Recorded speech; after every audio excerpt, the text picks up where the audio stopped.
Hello friends, ITI classes के YouTube channel पर आप सभी का बहुत बहुत स्वागत है। दोस्तों, पिछली क्लास में हम लोगों ने बात की थी RC सर्किट के बारे में और उसका जो आपका इम्पीडेंस था वो निकालना था, धारा है उसकी वैल्यू, पावर कंजम्पशन, ये सब चीज़ें जो हैं हमने एक क्वेश्चन के थ्रू निकाल लिया था। आज हम बात करने वाले हैं तीसरे सर्किट के बारे में, जिसमें हमने कहा था कि R, L और C सर्किट अगर है कोई और उसको मैं सीरीज क्रम में जोड़ दूं तो उसका मुझे क्या बताना है, इम्पीडेंस बताना है, अर्थात मुझे Z की वैल्यू निकालनी है, धारा निकालना है, ये सब चीज़ें हमें निकालनी थी। तो हम कहते हैं कि जब किसी सर्किट के अंदर, ये मेरा कोई सर्किट है, इसके अंदर मेरा प्रतिरोध है जो कि मैंने R से दिखाया है, साथ ही साथ हमने कहा कि एक कुंडली भी साथ में जोड़ दी गई है जिसको हम क्या बोलते हैं, L बोलते हैं, यानी कि इंडक्टेंस बोलते हैं। साथ ही साथ आपने इसके साथ में लगा दिया है कैपेसिटर और इसको जोड़ दिया है AC की सप्लाई से।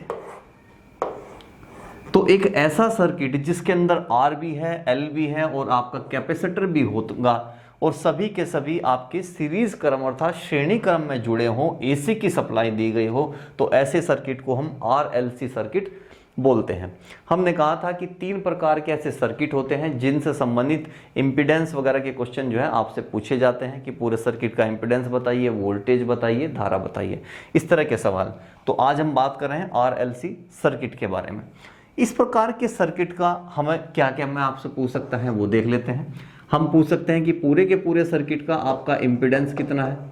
हमने बताया था कि इम्पीडेंस यानी कि क्या होता है, प्रतिबाधा होती है। पूरे के पूरे सर्किट में जो विरोध होते हैं उन सब का कुल योग आपका इम्पीडेंस कहलाता है। हम उसको Z से डिनोट करते हैं। पूरे के पूरे सर्किट के अंदर कितनी धारा बह रही है ये आपसे पूछा जा सकता है। साथ ही साथ आपसे इसका टोटल वोल्टेज पूछा जा सकता है कि पूरा का पूरा सर्किट के अंदर कितना वोल्टेज है। आपसे पूछा जा सकता है क्या, हमने कहा था कि आपसे पावर फैक्टर भी पूछता है। तो पावर फैक्टर में हमने कहा था कि पावर फैक्टर को हम cos phi से डिनोट करते हैं, ये भी आपसे पूछा जा सकता है। और एक लास्ट आपसे पूछता है क्या, पावर कंजम्पशन अर्थात कितनी जो इसके अंदर ऊर्जा है अर्थात पावर है वो कितनी खर्च होती है, तो उसको ऊर्जा व्यय भी बोलते हैं। ऊर्जा व्यय बोल दीजिए, पावर कंजम्पशन बोल दीजिए, जिसको हम P से डिनोट करते थे।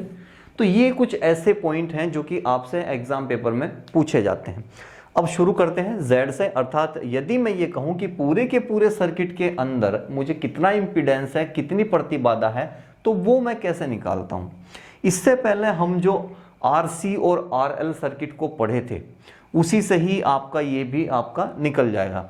देखिए होता क्या है, कभी भी किसी भी सर्किट के अंदर सिर्फ L और C साथ में नहीं मिलते हैं, हमेशा इनके साथ में आपका प्रतिरोध अवश्य लगा होता है। ये कभी भी दोनों के दोनों एक सर्किट के अंदर दोनों नहीं आएंगे। ना आने की इनकी क्या वजह है वो भी अभी देख लेंगे, क्यों नहीं होता है इस प्रकार से। तो पहले हम देखते हैं कि पूरे के पूरे सर्किट का इम्पीडेंस कितना है। हमने कहा कि भाई जब मैं AC की सप्लाई देता हूं तो मुझे वोल्टेज जो है पूरे सर्किट को दे दी मैंने। सपोज करो पूरे के पूरे सर्किट को मैंने V वोल्टेज में बांट दिया।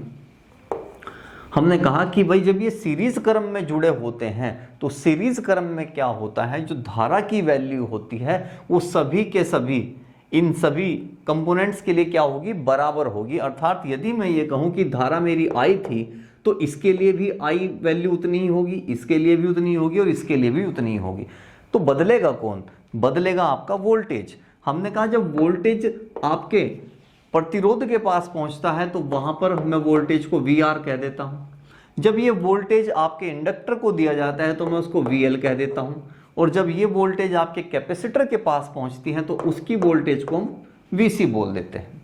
तो अगर मैं कहूं कि भाई पूरे के पूरे सर्किट के अंदर टोटल वोल्टेज कितना है, तो क्या मैं ऐसा कह सकता हूं, ऐसा कह सकता हूं क्या जी कि पूरा वोल्टेज अगर मैं कहूं कि इसका इतना है, बिल्कुल नहीं कह सकता। क्यों नहीं कह सकते, उसकी वजह क्या है, उसकी वजह ये होती है, हमने अभी कहा था कि VL और VC दोनों के दोनों कभी भी एक सर्किट के अंदर आते नहीं हैं मैक्सिमम केसेस में। लेकिन अगर कोई रेयर केस ऐसा हो जाता है तो उसकी वजह क्या है, इसकी वजह ये होती है कि हम इसको जो है एक वेक्टर डायग्राम से समझ लेते हैं। पहले हम कहते हैं कि भाई जब एक वेक्टर डायग्राम ड्रॉ कर लेते हैं, हमने कहा कि जब वोल्टेज इसके पास पहुंचती है तो होता क्या है कि वोल्टेज और साथ ही साथ क्या आपकी धारा जो होती है रेसिस्टेंस के केस में क्या होती है, इन फेज होती है। इन फेज का मतलब होता है कि धारा और वोल्टेज एक साथ किसी सर्किट में शुरू होते हैं, उनके बीच में कोई क्या होता है, समय अंतराल नहीं होता और उनके बीच में किसी प्रकार का कोई कोण नहीं बनता है। होता है ना कि वोल्टेज पहले चल दिया या फिर धारा पहले चल देती है तो उनके बीच में एक कोण बन जाता है, तो वो इसके अंदर नहीं होता है। तो उस कंडीशन में क्या होता है, वोल्टेज और धारा का जब वेक्टर डायग्राम बनाया जाता है तो वो एक ही रेखा पर ड्रॉ हो जाता है। हमने कहा कि यदि मैं इस रेखा को धारा की रेखा कहूं तो इसको वोल्टेज की रेखा भी कहनी पड़ेगी, जो कि किसके, प्रतिरोध के अंदर जो है प्रवाहित हो रहा है। क्यों? क्योंकि दोनों के बीच में थीटा की जो वैल्यू है वो क्या है, शून्य है। जब शून्य है तो इसका मतलब ये हुआ कि धारा और वोल्टेज दोनों एक ही रेखा पर चलती हैं। अब एक ही रेखा पर चल रही हैं, धारा भी है और वोल्टेज भी। अब बात आई VL की। जब ये वोल्टेज VL के पास पहुंचती है तो उस केस में क्या होता है, देखिए हमने इससे पहले जो आप R और L आपने जो सर्किट पढ़ा था या फिर RC सर्किट पढ़ा था, वहां हमने बताया था कि RL के बीच में जब सर्किट की बात होती है तो वहां क्या होता है, जो वोल्टेज होती है, किसकी वोल्टेज, आपके इंडक्टर के अंदर जो वोल्टेज जा रही है वो धारा से 90 डिग्री आगे निकलती है, यानी कि पहले ही चल देती है। उस कंडीशन में क्या होता है, यदि मैं कहूं कि पूरे के पूरे सर्किट का एक ही वेक्टर डायग्राम बनाना है तो अब मैं क्या करूंगा, ये धारा का है, ये धारा इसके लिए भी बराबर थी, इसके लिए भी बराबर थी, इसके लिए भी बराबर है, तो हमने कहा धारा का मान तो एक ही रेखा पे है। अब बात आ गई VL के लिए, तो धारा से 90 डिग्री आगे कैसे चलेगा, ऐसे चलेगा भाई। धारा ये होगी, आपका ये आ गया, और ये कौन है, आपका VL है, ठीक है ना। तो हमने कहा कि जब इंडक्टर के अंदर क्या होता है, धारा से 90 डिग्री आगे चला जाता है वोल्टेज, तो चला गया वोल्टेज, आपने कहा जी ये 90 डिग्री का कोण बना लेता है। अब ये वोल्टेज पहुंचती है किसके, कैपेसिटर के पास। कैपेसिटर में क्या होता है, कैपेसिटर में हमने ये कहा था, जब आपने इससे पहले RC पढ़ा था सर्किट, तो हमने कहा था कि वहां क्या होता है, जो वोल्टेज कैपेसिटर को मिलती है वो वोल्टेज धारा से 90 डिग्री क्या होती है, लेट शुरू होती है, अर्थात क्या होती है, पीछे रहती है। अब इसके लिए भी धारा का मान तो यही वाली रेखा है। आपने कहा जी इसकी जो वोल्टेज है वो धारा से 90 डिग्री पहले रहती है, तो 90 डिग्री इसको पीछे बना लेते हैं। तो इसको अगर मैं ऐसे बना दूं तो ये भी 90 डिग्री हो गया, ठीक है ना जी। तो ये हो गया 90 डिग्री। अब हमने कहा कि यदि मैं टोटल वोल्टेज, ये आपका आ गया क्या, VC आ गया, अगर मैं टोटल वोल्टेज निकालता हूं तो इस प्रकार से तो मैं नहीं निकालूंगा, क्योंकि क्यों नहीं निकल रही, इनके बीच में क्या है, थीटा कोण बना हुआ, और थीटा कोण की जो वैल्यू है उसकी वैल्यू 90 डिग्री है यहाँ। तो 90 डिग्री की वजह से ही हम क्या नहीं बनाते हैं, इस प्रकार से इनको नहीं जोड़ते हैं। तो इनको जोड़ते कैसे हैं, हमने बताया था इनको वेक्टर योग की सहायता से जोड़ा जाता है, या फिर हमने कहा था कि इसको सदिश योग की सहायता से जोड़ते हैं, सदिश योग, या तो इससे या फिर इससे, दोनों एक ही चीज होती है, इसके द्वारा जोड़ा जाता है, इस प्रकार से नहीं जोड़ा जाता है। तो ठीक है जी, आपने कहा कि भाई एक काम करते हैं, जो वोल्टेज इसके पास जा रही है उसको मैंने VR कहा, तो VR आ गया। तो VR बराबर किसके होता है, V is equal to IR, V is equal to IR होता है। हमने कहा कि इसके रेसिस्टेंस के पास में जो आपका R है वो कितना है, IR है, ये बात हो गई। अब वोल्टेज VL के पास जो जा रही है उसका वैल्यू कितना है, आपने कहा धारा तो बराबर ही जा रही है, लेकिन उसका जो रेसिस्टेंस है अर्थात जो विरोध है, प्रतिरोध है, वो चेंज हो जाता है। इसके लिए क्या हो जाता है, वो XL हो जाता है। ये दूसरा हो गया। हमने कहा इसके पास जब जाएगा तो वो VC कहलाएगा, और VC बराबर किसके, धारा का मान बराबर यहाँ पे ये VC, ये आ गया। अब बात कर लेते हैं यहां इसकी। हमने कहा कि मुझे अगर टोटल वोल्टेज निकालनी हो कि भाई टोटल वोल्टेज कितना है, तो फिर वो कितना बनेगा। आपने कहा टोटल वोल्टेज के लिए पहले तो ये, इसके लिए मेरा कितना हो जाएगा टोटल वोल्टेज के लिए, आपने कहा जी इसके लिए जो वोल्टेज हो जाएगी मेरी हो जाएगी VR, ठीक है, इसके लिए तो VR आ गई। अब बात कर लेते हैं इन दोनों की, तो इनको VL प्लस VC करके जोड़ दें क्या, बिल्कुल नहीं जोड़ सकते। क्यों नहीं जोड़ सकते, क्योंकि जब कभी भी ये दोनों एक साथ एक सर्किट में आते हैं तो उनके दोनों के बीच में जो कोण बनता है वो 180 डिग्री का हो जाता है। देखिए यहाँ और यहाँ दोनों के बीच में 180 डिग्री का फर्क आ जाता है। जब इनके बीच में इतना बड़ा फर्क होगा तो इनका जो रिजल्टेंट होगा वो रिजल्टेंट कैसे निकाला जाता है, परिणामी जो निकलता है इन दोनों का एक दूसरे में से क्या होता है, घटाने के बाद निकलता है। आपने कहा VL माइनस, इसको मैं VC कहता हूं, लेकिन हमने कहा जी अब रिजल्टेंट निकालना है तो ऐसे तो है नहीं कि भाई VL में से VC घटा दिया। सपोज करो अगर ये मेरा कम हुआ और ये ज्यादा हुआ तो इसमें से कम में से ज्यादा घटाऊंगा तो माइनस हो जाएगा। हमने कहा जी ऐसा नहीं करेंगे, हमने कहा इसको माइनस नहीं करेंगे, इसको एक फ्लोटिंग माइनस करेंगे। इसका मतलब ये होगा कि इनमें से जिसकी वैल्यू ज्यादा होगी उसमें से कम वाले को घटा करके VL और VC का क्या निकालते हैं, रिजल्टेंट निकाल लेते हैं। तो सेम वही चीज यहां हुई, इन दोनों का रिजल्टेंट जो आया वो यहां आ गया मेरे पास में। हमने कहा जी VL फ्लोटिंग माइनस और VC हो जाएगा ये, ठीक है जी। तो ये आपका इस प्रकार से हो जाता है, लेकिन ये कैसे, स्क्वायर में होते हैं, याद रखिएगा। इस प्रकार से वोल्टेज हो गया। अगर मुझे वोल्टेज का मान निकालना है तो वोल्टेज बराबर किसके हो जाएगा, V इक्वल टू किसके हो गया भाई, इसका पूरे का क्या ले लूंगा मैं, रूट ले लूंगा। तो रूट निकाल लीजिए, VR की square plus VL floating minus VC इसका स्क्वायर। तो अगर मैं कहूं कि पूरे के पूरे सर्किट के अंदर कितना वोल्टेज बह रहा है, तो वोल्टेज तो आप इससे निकाल लेंगे जी। पहला निकल गया आपका वोल्टेज। आपने कहा जी वोल्टेज तो निकल गया, ये तो आपकी क्लियर हो गई बात। मुझे इंपीडेंस बताइए। इंपीडेंस के लिए हमने कहा कि VR, VL और VC की वैल्यू यहां मिल गई हैं, उनको इसमें पुट कर लेते हैं और आपकी Z की वैल्यू निकाल लेते हैं। आपने कहा जी इसको क्या कहें, आपने कहा भाई इसकी जगह मैंने V रख दिया, V तो मैंने मान ही रखा है, V की जगह मैं क्या रख सकता हूं, V इक्वल टू क्या होता है, IR होता है भाई, V इक्वल टू IR बराबर ये टोटल वोल्टेज है। तो इसका मतलब यह है कि इधर जो आएगा वो टोटल ही होगा, टोटल इंपीडेंस होगा या फिर टोटल इसका प्रतिरोध होगा। रूट लगाइए, VR की जगह क्या लिखेंगे, I इंटू R का क्या लिखना है, स्क्वायर, प्लस VL की जगह मैंने I इंटू XL रख दिया। तो हमने कहा जी I इंटू XL और फ्लोटिंग माइनस, इसके बाद क्या बचा आपका I इंटू XC और इसका पूरे का स्क्वायर। एक चीज का ध्यान रखिएगा कि ऐसा मत कर देना कि भाई आप इसका भी स्क्वायर कर दो और इसका स्क्वायर कर दो, तो इसका स्क्वायर करके उसमें से फिर इसके स्क्वायर को घटा लें, ऐसा नहीं करना है। पहले दोनों को घटा लेना है, उसके बाद स्क्वायर करना है। अब और क्या कर सकते हैं, हमने कहा कि भाई IR तो इधर चल ही रहा है, I इंटू R। अब I की स्क्वायर तो इसमें आ जाएगा, I की स्क्वायर एक यहाँ आ जाएगा। तो हम कहते हैं कि भाई I की स्क्वायर को हम कॉमन ले लेते हैं दोनों में से, तो अंदर क्या बचेगा, आपने कहा जी R की स्क्वायर तो यहाँ बच जाएगा, प्लस यहाँ से I तो खत्म ही हो जाएगा आपका, अंदर कौन बचेगा, XL फ्लोटिंग माइनस XC यहाँ बच जाएगा और उसका स्क्वायर हो जाएगा। आपने कहा I की स्क्वायर है तो I की स्क्वायर का I तो बाहर आ जाएगा इससे, तो ठीक है कर देते हैं बराबर, I यहाँ से बाहर आ गया है, बाकी रूट के अंदर चले गए, R की square plus floating minus XC इसका स्क्वायर। I इधर है, I इधर है, अगर मैं इसको काटना चाहूँ तो मैं काट सकता हूँ, तो काट दिया। R क्या बचा मेरे पास में, हमने कहा था कि इधर जो आएगा वो टोटल आएगा।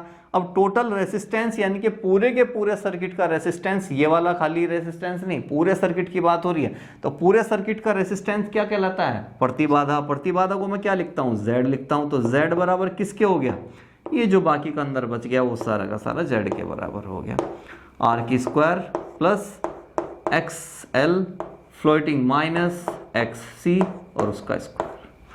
तो ये आ गया जी आपका इम्पीडेंस। अगर पूरे सर्किट का इम्पीडेंस मुझे निकालना होगा तो मैं कहाँ से, यहाँ से निकाल लूँगा।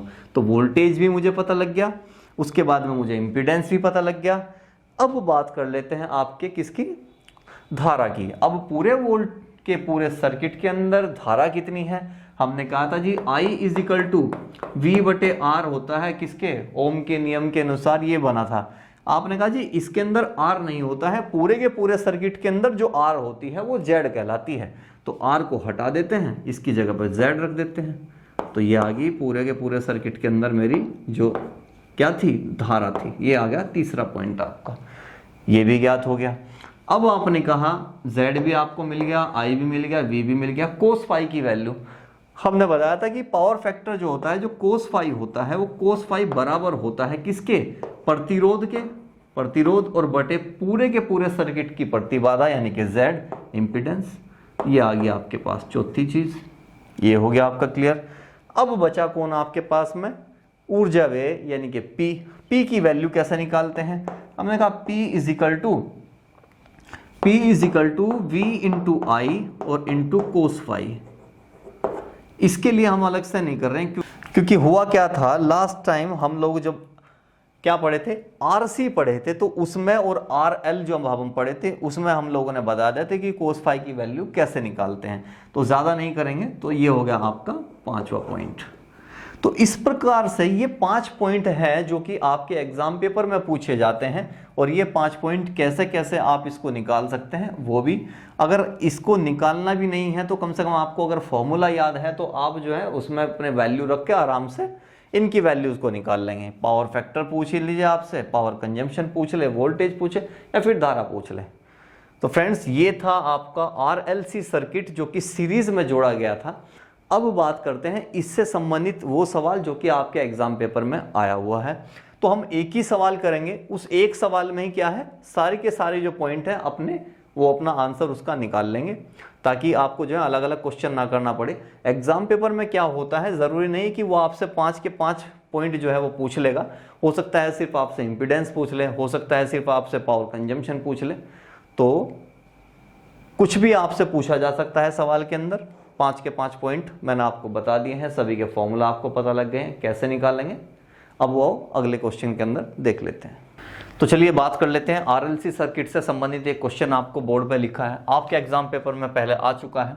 तो सवाल क्या है, एक सर्किट में 15 ओम का प्रतिरोध, 25 ओम का इंडक्टिव रिएक्टेंस और इसके बाद 20 ओम का कैपेसिटिव रिएक्टेंस का संयोजन किया गया है। वोल्टेज 230 दिया है और फ्रीक्वेंसी है आपके 50 हर्ट्ज की। तो हमें बताना क्या है, इंपीडेंस निकालना है, धारा निकालनी है, पावर फैक्टर निकालना है और पावर कंजम्पशन निकालनी है। तो शुरू करते हैं। अब यदि मुझे Z की वैल्यू निकालनी है तो पहले एक काम करते हैं कि मुझे पता कर लेते हैं कि मुझे क्या क्या वैल्यूज दी हैं। 15 ओम का प्रतिरोध, R की वैल्यू आपको दी है कितनी, 15 ओम। इसके बाद 25 ओम का इंडक्टिव रिएक्टेंस दिया है, अर्थात XL की वैल्यू आपको मिल गई है कितनी, 25 ओम। कैपेसिटिव रिएक्टेंस 20 ओम, अर्थात XC बराबर आपका 20 ओम। वोल्टेज आपकी कितनी आ रही है, 230 आ रही है जी, और फ्रीक्वेंसी आपको दे दी है 50 हर्ट्ज की। निकालनी है ZI पावर फैक्टर कंजम्पशन। हमने कहा था कि यदि मुझे इंपीडेंस निकालना होता है तो Z अगर मुझे निकालना है तो RLC सर्किट के अंदर फॉर्मूला लगता है मेरा ये वाला।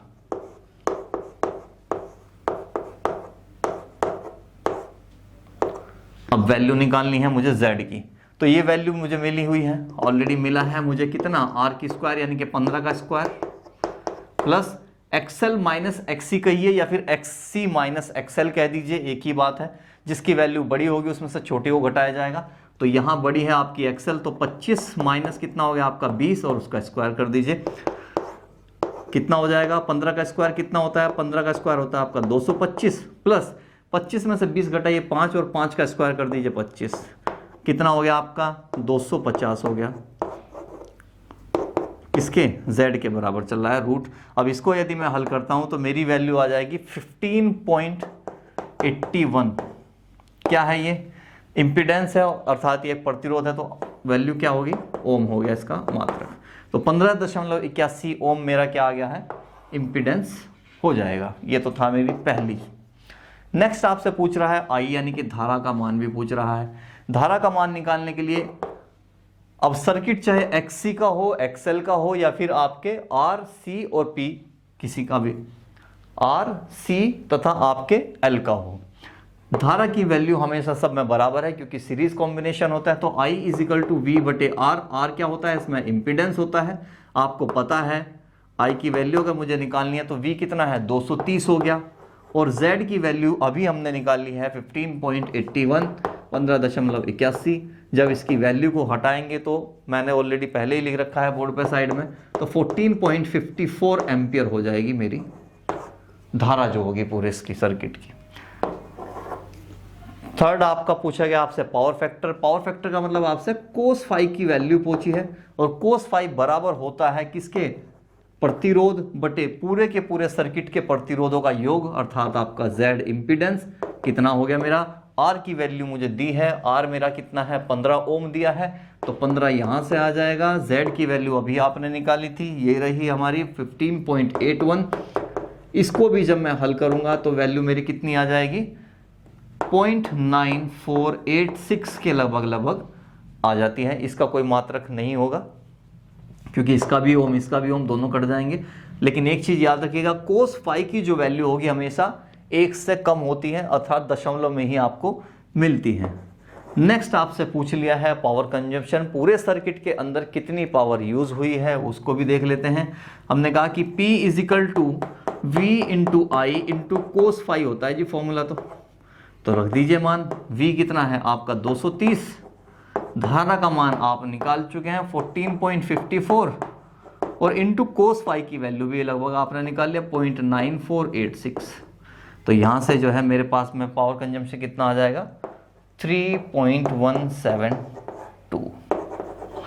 ये हो गया मेरा आंसर। तो इतना जो है मेरे पास में जो है पावर कंजम्पशन हो गया। तो 4 चीजें आपसे पूछी थी, 4 की 4 चीजें। हो सकता है एग्जाम पेपर में आपसे एक ही चीज कोई सी ना कोई सी पूछ ले। बहुत सी बार क्या होता है, देखिए इस सवाल में क्या आपको एक्सएल और एक्सी की दोनों की वैल्यू दे दी थी और फ्रीक्वेंसी भी साथ में दी थी। हमें क्या करना होता है, बहुत सी बार क्या है, एक्सएल की वैल्यू निकालनी होती है और एक्सी की वैल्यू भी अलग से निकालनी होती है। इसके लिए भी हमने बताया था कि फॉर्मूला क्या लगता है, उसको लगा के हम जो है इसकी एक्सएल और एक्सी की वैल्यू भी अलग से निकालने के बाद उसके बाद फॉर्मूले में रख सकते हैं। तो यहाँ आपको डायरेक्ट वैल्यू दे दी थी तो हमने इजीली हो गया आपका। तो इस प्रकार से RLC सर्किट भी आज आपका कंप्लीट हुआ है। अगली वीडियो में हम बात करेंगे रेजोनेंस अर्थात अनुनाद के विषय में, उससे संबंधित जो थ्योरी रहेगी, जो न्यूमेरिकल्स रहेंगे उसके बारे में बात करेंगे। तो फ्रेंड्स आज की वीडियो में सिर्फ इतना ही। Thank you.